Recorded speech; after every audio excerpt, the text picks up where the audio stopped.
हमारे हाथ खोल दिए जाएं। हम एक दूसरे के गले मिलना चाहते हैं।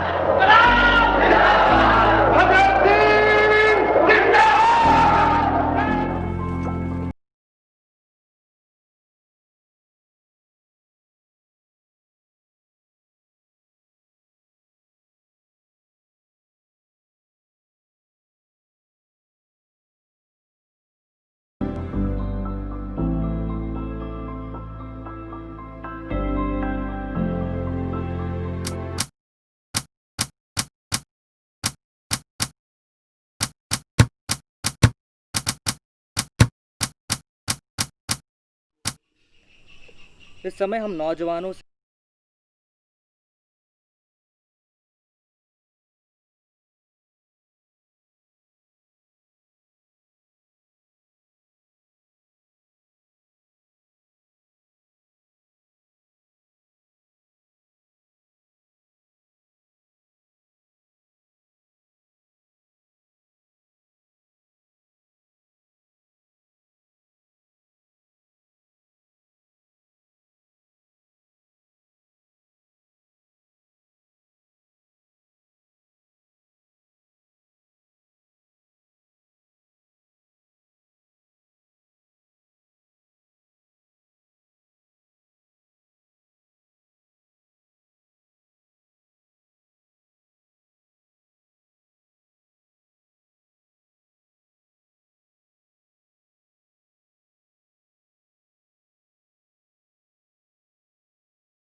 श्री संपादक जी, मॉडर्न रिव्यू।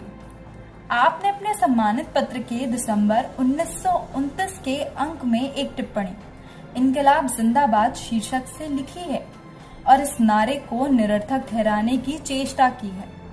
आप सरीखे परिपक्व विचारक तथा अनुभवी और यशस्वी संपादक की रचना में दोष निकालना तथा उसका प्रतिवाद करना, जिसे प्रत्येक भारतीय सम्मान की दृष्टि से देखता है, हमारे लिए एक बड़ी धृष्टता होगी।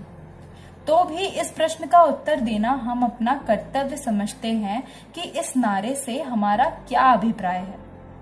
यह आवश्यक है क्योंकि इस देश में इस समय इस नारे को सब लोगों तक पहुंचाने का कार्य हमारे हिस्से में आया है। इस नारे की रचना हमने नहीं की है। यही नारा रूस के क्रांतिकारी आंदोलन में प्रयोग किया गया है। प्रसिद्ध समाजवादी लेखक एप्टन सिंक्लेयर ने अपने उपन्यासों बॉस्टन और आयल में यही नारा कुछ अराजकतावादी क्रांतिकारी पात्रों के मुख से प्रयोग कराया है। इसका अर्थ क्या है?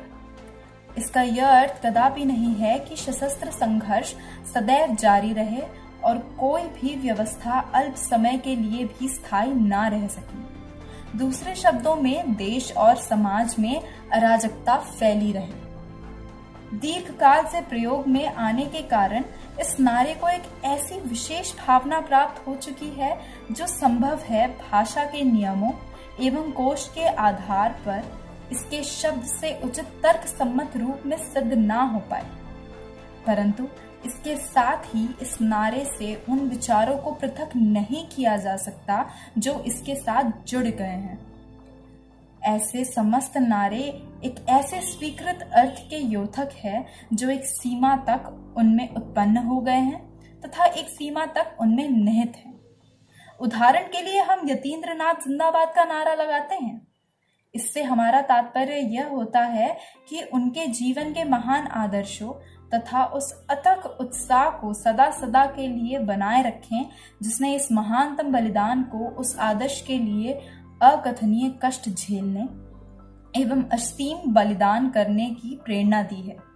यह नारा लगाने से हमारी यह लालसा प्रकट होती है कि हम भी अपने आदर्शों के लिए अचूक उत्साह को अपनाएं। यही वह भावना है जिसकी हम प्रशंसा करते हैं। इसी प्रकार हमें इनकलाब शब्द का अर्थ भी कोरे शाब्दिक रूप में नहीं लगाना चाहिए। इस शब्द का उचित एवं अनुचित प्रयोग करने वाले लोगों के हितों के आधार पर इसके साथ विभिन्न अर्थ एवं विभिन्न विशेषताएं जोड़ी जाती हैं। क्रांतिकारी की दृष्टि में यह एक पवित्र वाक्य है। हमने इस बात को ट्रिब्यूनल के सम्मुख अपने वक्तव्य में स्पष्ट करने का प्रयास किया था। इस वक्तव्य में हमने कहा था कि क्रांति का अर्थ अनिवार्य रूप में सशस्त्र आंदोलन नहीं होता। बम और पिस्तौल कभी कभी क्रांति को सफल बनाने के साधन मात्र हो सकते हैं।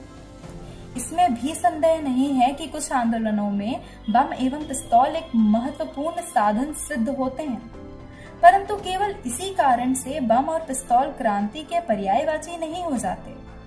विद्रोह को क्रांति नहीं कहा जा सकता, यद्यपि ये हो सकता है कि विद्रोह का अंतिम परिणाम क्रांति हो। इस वाक्य में क्रांति शब्द का अर्थ प्रगति के लिए परिवर्तन की भावना एवं आकांक्षा है। लोग साधारणतया जीवन की परंपरागत दशाओं के साथ चिपक जाते हैं और परिवर्तन के विचार मात्र से ही कांपने लगते हैं। यही एक अकर्मण्यता की भावना है, जिसके स्थान पर क्रांतिकारी भावना जागृत करने की आवश्यकता है।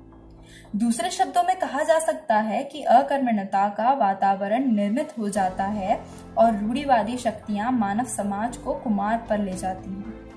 ये परिस्थितियां मानव समाज की उन्नति में गतिरोध का कारण बन जाती हैं।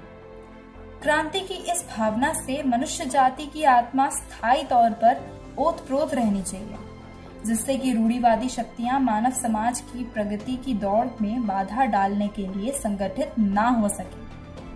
यह आवश्यक है कि पुरानी व्यवस्था सदैव ना रहे और वह नई व्यवस्था के लिए स्थान रिक्त करती रहे, जिससे कि एक आदर्श व्यवस्था संसार को बिगड़ने से रोक सके। यह है हमारा वह अभिप्राय जिसको हृदय में रखकर हम इनकलाब जिंदाबाद का नारा ऊंचा करते हैं। भगत सिंह बीके दत्त, 22 दिसंबर 1929।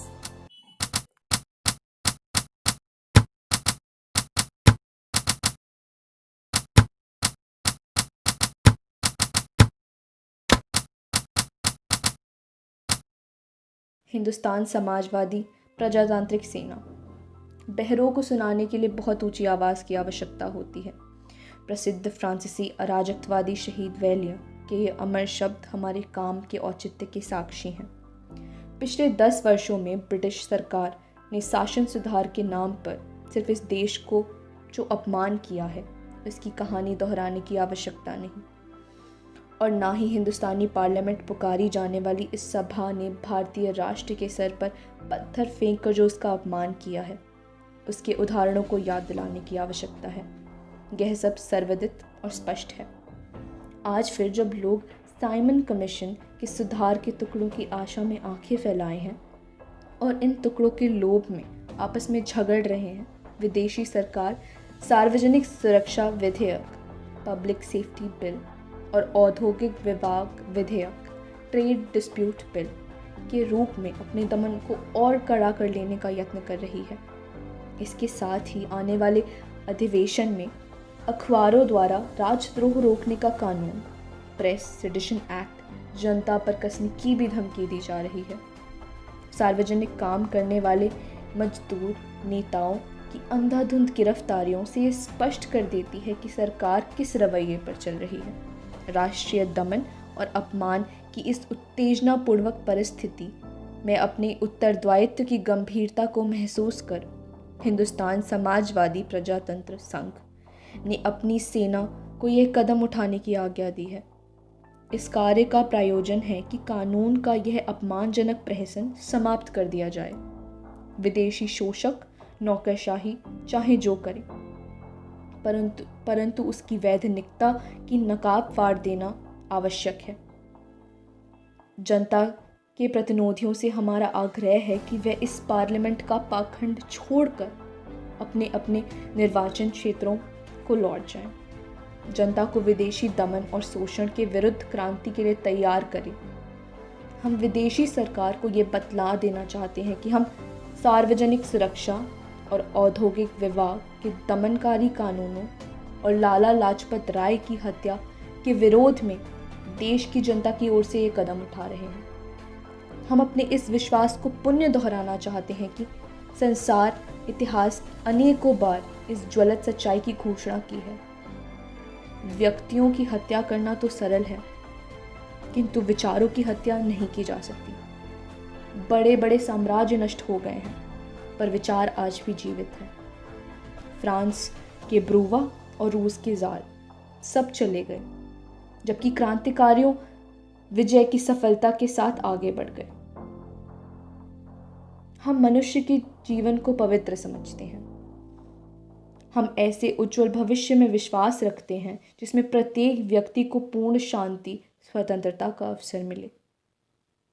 हम इंसान का खून बहाने की अपनी विवशता पर दुखी हैं, परंतु क्रांति द्वारा सबके सम्मान, स्वतंत्रता देने और मनुष्य द्वारा मनुष्य का शोषण समाप्त करने के लिए ये क्रांति में कुछ न कुछ रक्तपात अनिवार्य है।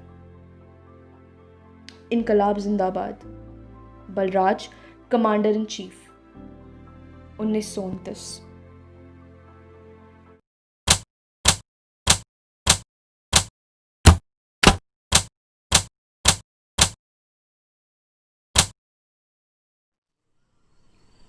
निकट भविष्य में अंतिम युद्ध लड़ा जाएगा और ये युद्ध निर्णायक होगा।